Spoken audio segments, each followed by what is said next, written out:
Hello বন্ধুগণ, আসসালামু আলাইকুম। আজকে আপনাদেরকে দেখাবো খুব কম সময়ে ব্যাকগ্রাউন্ড রিমুভ কিভাবে করবেন।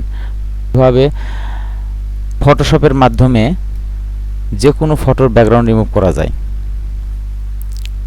তো এর জন্য আমাদের প্রয়োজন হবে ফটোশপ এবং যে ইমেজগুলোর ব্যাকগ্রাউন্ড রিমুভ করব সেই ইমেজগুলো লাগবে। তো এই ইমেজগুলো আমার কালেক্ট করা আছে।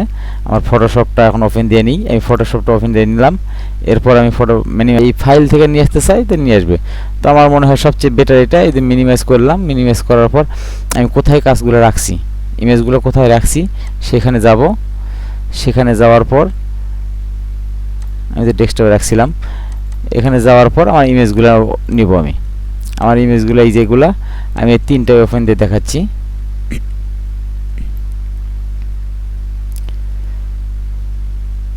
ইমেজগুলো আমার ওপেন হয়ে গেছে।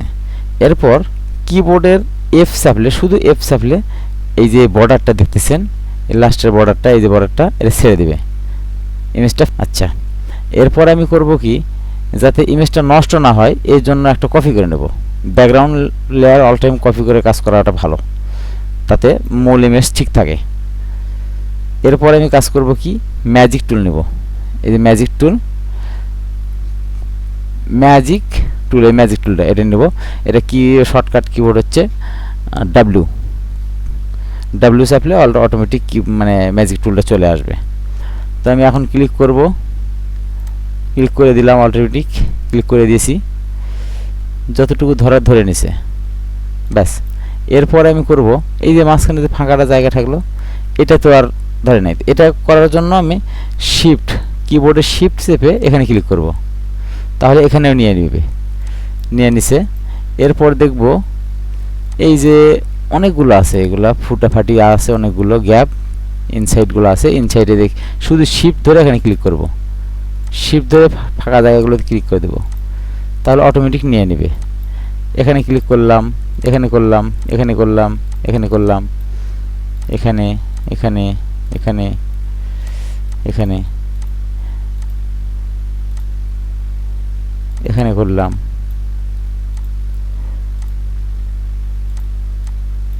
এখানে করে দেব। শিফট ধরে যেখানে যেখানে মন চায় সেখানে ক্লিক করবেন। আবার ইমেজে ক্লিক করলে ইমেজ নষ্ট হয়ে যাবে, যায় আন্ডু দিয়ে নেবেন। যদি ভুল ভবিষ্যতে এরকম ক্লিক করে যায় তাহলে কন্ট্রোল অল্টার জেড দিলে আন্ডু হয়ে যাবে। এই যেমন আমি দিয়ে দিলাম, আমি এটা ক্লিক করলাম, আমার ইমেজটা নষ্ট হয়ে গেছে। আমি কত সুন্দর করছিলাম, আবার এলোমেলো হয়ে গেল। জাস্ট আমি কন্ট্রোল অল্টার জেড দেব, আগের পজিশনে ফিরে যাবে। এরপর আবার শিফট ধরে এখানে ক্লিক করব, শিফট ধরে প্রত্যেকটা ইনসাইডে ক্লিক করে দেব। আচ্ছা, দেখে যেহেতু টিউটোরিয়াল পারপাস এত কিছু দেখাবো না, সবটা ইমেজ তো দেখাতে হবে। তারপর এখানে যেতে হবে, এখানে এইগুলো দেবেন, এগুলো দেওয়ার পর তারপরে নিচে আসবেন। নিচে আসার পর এই জায়গাটা দেখতেছেন পুরোটা ধরে নিচ্ছে, এখানে ক্লিক করবেন শিফট ধরে, ব্যাস এটাও ছেড়ে দিবে। এরপর যেতটুকু জায়গা থাকবে এই যে ধরে নেবেন, এই যে নিয়ে নিছে।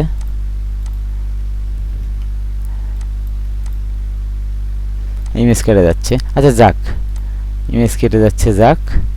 এর পরবর্তীতে সামান্য পাত করে দিলে হবে।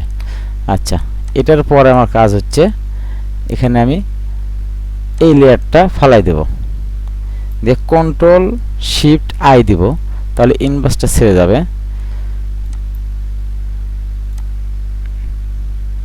এরপর আমি কন্ট্রোল জে দিব। কন্ট্রোল জে দিলে এর নিচে একটা মানে এই জিনিসটা কাজ কতটুকু পারফেক্ট করলাম নাকি এটা দেখার জন্য একটা ব্যাকগ্রাউন্ড নেব। ব্যাকগ্রাউন্ডটা হোয়াইট নিতে পারি, কালো নিতে, ব্ল্যাক নিতে পারি, ব্ল্যাকই নিলাম। এই যে কাজটা হয়ে গেছে, এই যে কাজটা হয়ে গেছে। এখন এই যে 1 নম্বর লেয়ারটা সিলেক্ট করে শিফট ধরে এগুলো রাখতে পারেন বসে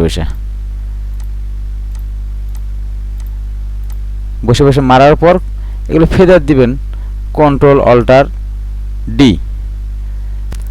এরপর ব্যাক স্পেস চাপ দিলাম, ব্যাস অটোমেটিক চলে গেল সুন্দর করে। দেখেন কত সুন্দর চলে গেছে। আচ্ছা যাক, এটার কাজ শেষ। এটা এখন আমার সেভ দিতে হবে, তাই তো? সেভ দেওয়ার জন্য এটা পিএনজি লেয়ারে সেভ দিতে পারেন, আবার হোয়াইট ব্যাকগ্রাউন্ড লেয়ার থেকে দিতে পারেন। আবার এই কন্ট্রোল ধরে ব্যাক স্পেস চাপ দিলে সাদা হয়ে যাবে। এই যে দেখালাম, এটা হচ্ছে সেভ দেওয়ার জন্য সব কিছু ধরলেন কন্ট্রোল শিফট এস। এরপর দেখবেন এখানে লেখা আছে ফটোশপ পিএইচডি, আর কোন ফরম্যাটে নেবেন আপনি। এখানে আছে পিএনজি, জেপিজি, তারপরে টিপ ফাইল, অনেক কিছু আছে। এগুলো দেখে দেখে আমার জেপিজি প্রয়োজন, আমি জেপিজি নিলাম। এই জেপিজি সেভ দিলাম। এই কপি আছে, কপি রেখে এটা দিই, তারপর সেভ দিলাম। এখানে ম্যাক্সিমাম অটোমেটিক 12 থাকবে, 12 দিয়ে দিলাম। ব্যাস, ওকে। কন্ট্রোল ডাব্লিউ দিলে রাস্তায় চলে যাবে। এরপর থাকলো এটা, আবার কপি করে নিলাম একটা ব্যাকগ্রাউন্ড লেয়ার। এরপর ম্যাজিক টুল দিয়ে ইচ্ছা মতো কোপা সামসু, ইচ্ছা মতো কোপাও।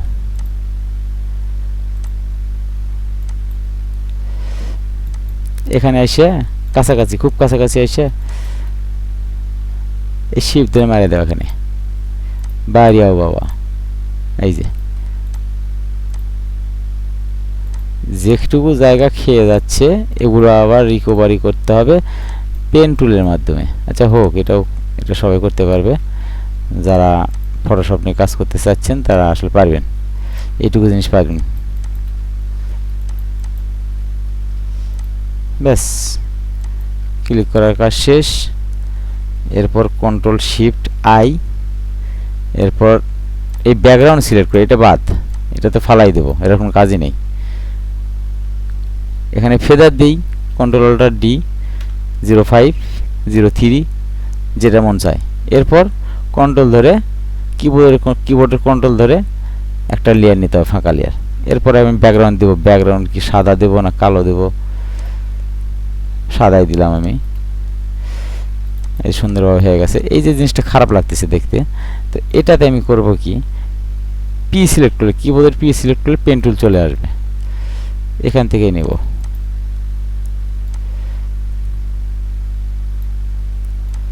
এটা আমি পাত করে নেব এইটুকু জায়গা।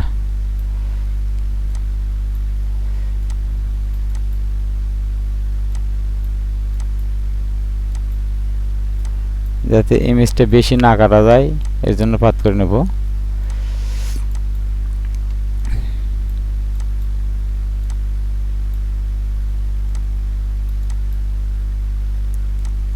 এই শ্যাডো জায়গাটা মানে ম্যাজিক মারলে সহজে আসতে চায় না, অনেক ইমেজ কেটে যায়। হ্যাঁ, তো এর জন্য আমরা করব কি, কই রাখছিলাম গো, এখানে আসছি। এরপর এটা ফেদার দিয়ে এই ব্যাকগ্রাউন্ড থেকে কেটে তুলব। এখন দেখেন কত সুন্দর স্মুথ হয়েছে। ব্যাস, হয়ে গেল। আর এই জায়গাটা ইরেজার টুল দিয়ে, ইরেজ টুল, এই যে ইরেজার টুল, এটা দিয়ে আমি মুছে দেব। ব্যাস, চলে গেল, কাজ শেষ।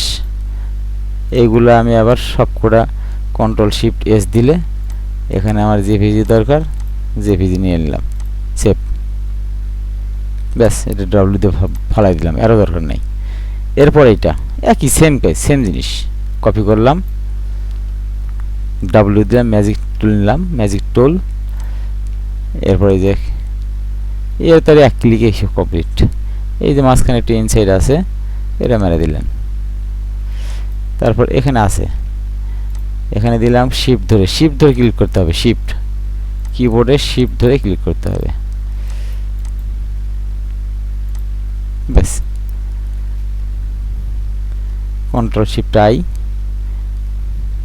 কন্ট্রোল অল্টার ডি, ফেদার 5 ব্যবহার করি আমি, আমার কাছে খুব ভালো লাগে। ব্যাস, লেয়ার নিলাম, এই যে ওকে।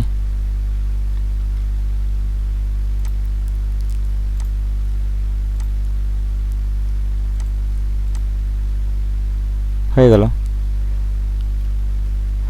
তো বন্ধুরা, আজকের মতো ভিডিও এখানে শেষ করছি। আমার ভিডিওটা যদি ভালো লাগে তাহলে অবশ্যই লাইক, কমেন্ট, শেয়ার করবেন এবং চ্যানেলটা সাবস্ক্রাইব করে আমাদের পাশেই থাকবেন। আসসালামু আলাইকুম।